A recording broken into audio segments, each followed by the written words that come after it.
যে নিশ্চয়ই কষ্টের পরই সুখ রয়েছে। আপনি দেখেন যে আমরা কষ্ট করতে রাজি না।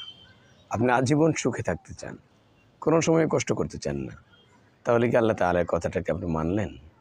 আল্লাহ তাআলা বলেছেন কষ্টের পরই সুখ রয়েছে, তাহলে আপনাকে তো কষ্ট করতে হবে। কি কষ্ট করবেন?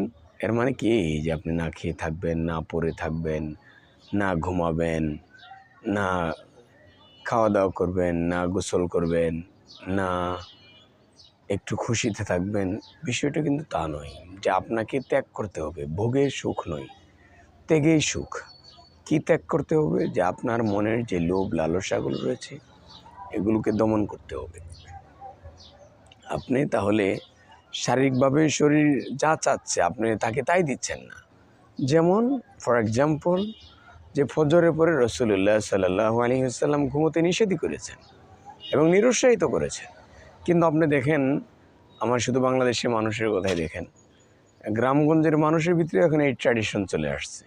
শহরের মানুষরা বেশিরভাগ মানুষই ফজরের পরে আবার ঘুমিয়ে পড়ে, ঘুম থেকে উঠে ৮টা-৯টার দিকে আবার ফ্রেশ হয়ে অফিসে চলে যায়।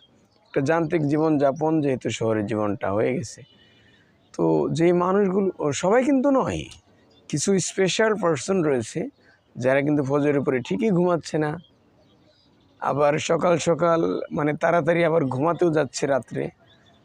তাহলে হলো কি যে আপনি যখনই কষ্ট করবেন এরপরে সুখ রয়েছে।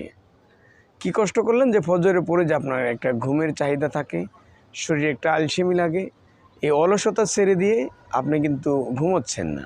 না ঘুমিয়ে সকালে এক্সারসাইজ করলেন, ব্যায়াম করলেন, শারীরিক কসরত, একটা শরীরকে আপনি একটা প্রেশার ক্রিয়েট করলেন যে আপনি একটু ব্যায়াম করলেন, যেটা শরীর হয়তো চাচ্ছে না কিন্তু আপনি করলেন। সকালে না ঘুমিয়ে সকালের আবহাওয়াতে আপনি একটু হেঁটে বেড়ালেন। এই সকালের যে বাতাসটা একেবারে পিওর এয়ার, এই সুন্দর বাতাসটা কিন্তু আপনার গায়ে লাগলো, আপনার মন মানসিকতায় দেখবেন যে একটা চেঞ্জ হবে, একটা রিফ্রেশমেন্ট, আপনি একটা ফ্রেশ একটা মাইন্ড পেয়ে যাবেন। তো আপনি এই মাইন্ডে যখন অফিসে ঢুকবেন অথবা বিজনেসে ঢুকবেন অথবা কোনো কাজ করবেন, আপনার মনটা কিন্তু ভালো লাগতে থাকবে। আর যদি আপনি ঘুম থেকে উঠে দৌড়িয়ে অফিসে গেলেন, এই যে দৌড়াদৌড়ি করে খুব তাড়াহুড়া করে ফ্রেশ হলেন, খাওয়া দাওয়া করলেন, আবার তাড়াহুড়া করে অফিসে গেলেন, অফিসে যেয়ে আবার তাড়াহুড়া করে কাজ শেষ করে আবার তাড়াহুড়া করে বের হলেন, আপনি দেখবেন যে আপনার ভিতরে কিন্তু একটা অস্থিরতা কাজ করবে। এজন্য আপনাকে আল্লাহ তাআলা আগেই বলে দিয়েছেন যে ইন্না মা'আল উসরি ইউসর, নিশ্চয়ই কষ্টের পরেই সুখ রয়েছে।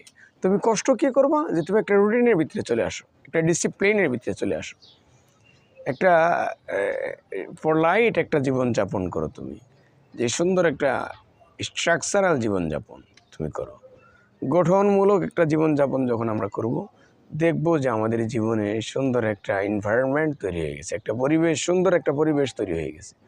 আপনি রাসূলুল্লাহ সাল্লাল্লাহু আলাইহি ওয়াসাল্লাম কিন্তু আপনাকে উৎসাহিত করেছেন যে ফজরের পরে কিছু আমল আপনাকে দিয়ে দিয়েছেন, যেটা আপনি করতে পারেন। যে ফজরের উপরে রাসূলুল্লাহ সাল্লাল্লাহু আলাইহি ওয়াসাল্লাম দিনের শুরুতেই সূরাত ইয়াসিন পড়ার কথা আপনাকে উদ্বুদ্ধ করেছেন, এনকারেজ করেছেন রাসূলুল্লাহ সাল্লাল্লাহু আলাইহি ওয়াসাল্লাম, যে আপনি ফজরের পরে যখন সূরাত ইয়াসিন পড়বেন, আপনি ইয়াসিন পড়ার কারণে আপনাকে সারা দিনের যত কাজ রয়েছে এই কাজগুলো আল্লাহ তাআলা সহজ করে দিবেন। হাদিসের মাঝে রয়েছে আপনাকে আল্লাহ তাআলা বরকতের যত দ্বার রয়েছে, বরকতের যত দরজা রয়েছে, এগুলো আল্লাহ তাআলা খুলে দিবেন আপনার জন্য। তাহলে এই সূরাত ইয়াসিন পড়ার কারণে কিন্তু ওই যে আপনি ফজরের পরে যে ঘুমাইতে চাচ্ছিলেন এটা কিন্তু আপনি পারছেন না, আবার ফজরের পরে আপনি অলসতা যে একটা করতেন এটাও আপনি করার সুযোগ পাচ্ছেন না। কোরআন তেলাওয়াত, জিকির, আজকার দিয়ে আপনি শুরু করলেন এবং সকালেই আপনি অলসতা নামক বিষয়টাকে আপনি একেবারে ক্রসফায়ার করে দিলেন, মানে অলসতাটাকে আপনি একেবারে জবাই করে দিলেন, একেবারে শ্যুট করে দিলেন তাকে, যে না, তোমাকে আমি আশ্রয় প্রশ্রয় দিতে পারবো না। অলসতার মাঝে এটা কিন্তু আপনারা বাংলাতে একটা প্রবাদে বলেন যে অলস মস্তিষ্ক শয়তানের বাক্স। তাহলে আপনাকে অলস জীবনযাপন করা যাবে না। যত অলসতা করবেন শয়তান আপনাকে তত বেশি ধোঁকা দিতে থাকবে। আপনাকে ইসলামে অলসতার কোনো জায়গা নেই। এই জন্য রাসূলুল্লাহ সাল্লাল্লাহু আলাইহি ওয়াসাল্লামের জীবনে আপনি খুলে দেখবেন যে প্রাণের নবীজি ব্যাপক পরিশ্রমী ছিলেন, খুব হার্ড ওয়ার্কার, অত্যন্ত কঠোর পরিশ্রমী নবীজি ছিলেন, হার্ড ওয়ার্কিং করতেন। আপনি নবীজি নিজে মাথায় করে মাটি কেটেছেন, তো নবীজি কিন্তু এটা পারতেন। সাহাবায়ে কেরামকে এই দায়িত্ব দিয়ে নবীজি নিজে থেকে বসে থাকতে পারতেন, নবীজি এই সব কাজগুলো তারা কি বোঝাতে চেয়েছেন? যে অলসতার কোনো জায়গা ইসলামে নেই। লা রহবানিয়াতা ফিল ইসলাম ইল্লাল জিহাদ, এটা হাদিসের একটা উক্তি রয়েছে যে আপনি যদি নিজেকে সন্ন্যাসবাদ জীবনযাপন করা যাবে না, যে আমি দুনিয়া থেকে ফ্রি থাকতে চাই, মুক্ত থাকতে চাই, মানে আমি কোনো পরিশ্রম করতে চাই না, বনে জঙ্গলে ঘুরে বেড়াতে চাই, এটার কিন্তু স্থান ইসলামে নেই। যে আপনাকে কঠোর পরিশ্রম করার কথা বলা হয়েছে, যে কঠোর পরিশ্রম করবেন, আপনি ইসলামকে মানবেন, এটাই আপনার জন্য সন্ন্যাসবাদ, বৈরাগ্যবাদ, দুনিয়া বিমুখ যাই বলেন, এটা আপনার অর্জিত হয়ে যাবে। কিন্তু আপনি ইসলামকে বাদ দিয়ে অলস জীবনযাপন করবেন আর নিজেকে খুব সাধু দরবেশ মনে করবেন, এটা হয় না। এই জন্য আল্লাহ তাআলা বলেছেন ইন্না মাআল উসরি ইউসরা, আপনাকে কষ্ট করতে হবে, কষ্টের পরে আল্লাহ তাআলা সুখ রেখেছেন। এটা বিভিন্ন অ্যাঙ্গেল থেকে কষ্ট হতে পারে। নিজের মন যা চাচ্ছে আপনি তাই করছেন না, মনকে কষ্ট দিচ্ছেন, মনের সাথে আপনি একটা যুদ্ধ করছেন, একটা কন্ট্রোলিং পাওয়ার আপনার ভিতরে তৈরি করছেন, যে আপনার জিহ্বা যেটা চাচ্ছে সেটাই আপনি খাইতে তাকে দিচ্ছেন না। একটা হারাম জিনিস এটা খাইতে চাচ্ছে, আপনি কিন্তু খাইতে দিচ্ছেন না, জিহ্বাকে আপনি কষ্ট দিলেন। এইভাবে আপনার শারীরিকভাবে আপনার শরীর যা চাচ্ছে আপনি তাই তাকে দিচ্ছেন না। আপনার মন যেটা চাচ্ছে ইসলামের বিরুদ্ধে গিয়ে, সেটা আপনি মনকে দিচ্ছেন না, মনকে আপনি কষ্ট দিচ্ছেন। এভাবেই কিন্তু কষ্টের পরে সুখ রয়েছে। আপনি এখন চাইলেই সুদের উপরে টাকা লাগাতে পারেন, টাকা ইনকাম করতে পারেন, ঘুষে ইনকাম করতে পারেন, মানুষকে প্রতারিত করে ধোঁকাবাজি করে ইনকাম করতে পারেন। কিন্তু আপনি এগুলো যখন না করতেছেন তখন আপনার মনকে আপনি কষ্ট দিচ্ছেন।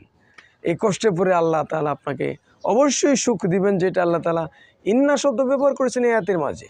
সূরাতু আলাম নাশরাহের মাঝে আল্লাহ এটা বলেছেন ইন্না মাআল উসরি ইউসরা। আল্লাহ বলেছেন ইন্না শব্দটা ইউজ করেছেন নিশ্চয়তা, একটা কমিটমেন্ট ফিল আপ হবে, একটা সিওরিটি বোঝানোর জন্য আল্লাহ তাআলা ইন্না শব্দ ইউজ করেছেন, যে নিশ্চয় কষ্টের পরে সুখ রয়েছে। তাহলে আল্লাহ তাআলা আপনাকে অবশ্যই সুখ দিবেন, এটা আপনাকে বিশ্বাস করতে হবে, এটার উপরে ইয়াকিন, আপনাকে ইস্তিকামাতের সহিত এটাকে বিশ্বাস করতে হবে। একেবারেই দৃঢ় বিশ্বাস যেটা বলে অটল থাকতে হবে, তাহলেই দেখবেন যে আপনি জিতে যাবেন। জি, আপনাকে আল্লাহ তাআলা এত পরিমাণ দিবেন বিগয়রি হিসাব, আল্লাহু ইউদাইফু লিমান ইয়াশা। আল্লাহ তাআলা বলেছেন যাকে ইচ্ছা এত পরিমাণ বৃদ্ধি করে দিবেন যে বিগয়রি হিসাব, যেটার কোনো লিমিটেশন থাকবে না, সীমারেখা থাকবে না। এই জন্য আমাদেরকে কিন্তু পরিশ্রমী হতে হবে এবং সুন্দর করে গুছানো পরিশ্রম, ও গুছালো এলোমেলো পরিশ্রম, এটা আল্লাহ তাআলা বলেন আপনাকে পাঞ্চুয়ালিটি, আপনাকে ডিসিপ্লিন লাইফ লিড করতে হবে। একটা সুন্দর গোছানো সাজানো একটা স্ট্রাকচার, একটা প্ল্যান, এটার ভিতরে চলতে হবে। দেখবেন যে আপনি সফল হয়ে যাবেন, এটা ইহকাল এবং পরকাল। কেননা কিছু মানুষ মনে করে যে হুজুর মানুষ অথবা যারা ধর্ম মানে, ইসলাম মানে, তারা এত পয়সা ইনকাম করতে চাবে কেন? আপনাকে বলি কে চাবে এটা? যে হুজুর, যে হালাল পথে থাকে সেই তো চাবে, তার জন্য এটা শুভাপা যে সেই কোটিপতি হবে, সেই সুন্দর একটা জীবন, এত সুন্দর এই নেচারটাকে সেই উপভোগ করবে, এনজয় করবে। কেন? তার জন্যই তো আল্লাহ তাআলা কোরআনে বলেছেন কুল সিরু ফিল আরদ, তুমি জমিনে ভ্রমণ করো, ভ্রমণ করতে পয়সা লাগবে না আপনাকে। আপনাকে তো বলেছে হজ করার কথা বলেছে, হজ করতে পয়সা লাগবে না আপনাকে। এই জন্য ইমানদার সেই কোটিপতি হবে, কিন্তু আপনাকে সাজানো একটা প্ল্যান লাগবে, সুন্দর একটা ওয়ে লাগবে, যে ওয়েতে আপনি সাকসেসফুল হতে পারবেন।